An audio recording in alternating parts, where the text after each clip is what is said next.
एक भक्त ने मुझसे पूछा, महाराज मंदिर में चमड़े की बेल्ट या पर्स ले जाने से मना क्यों किया जाता है? मैंने कहा बात सिर्फ चमड़े की नहीं है, बात है भाव, संस्कार और चेतना की।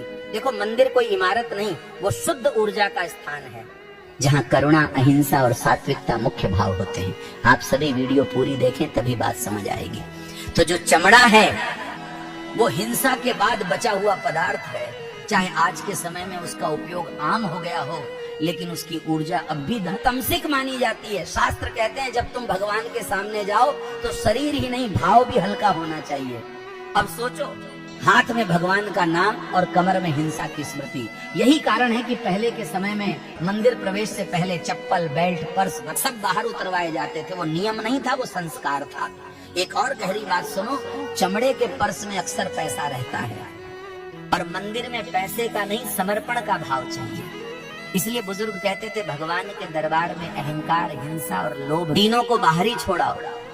अब इसका मतलब ये नहीं कि भगवान नाराज हो जाएंगे, भगवान तो करुणा है, लेकिन सवाल यह है तुम किस भाव से खड़े हो। अगर मंदिर सिर्फ जाने की जगह बढ़ गया और भीतर कोई बदलाव नहीं आया तो चमड़ा उतारो या न उतारो फर्क नहीं पड़ेगा। लेकिन अगर मन में अहिंसा, विनम्रता और शुद्ध भाव आ गया तो वही सबसे बड़ी पूजा है। और एक बात समझ लो, मंदिर में नियम डर से नहीं बनाए गए, संस्कार जगाने के लिए बनाए गए थे। जिस तरह ऑपरेशन थिएटर में जूते पहनकर नहीं जाते, उसी तरह ईश्वर के दरबार में अशुद्धता लेकर नहीं जाते।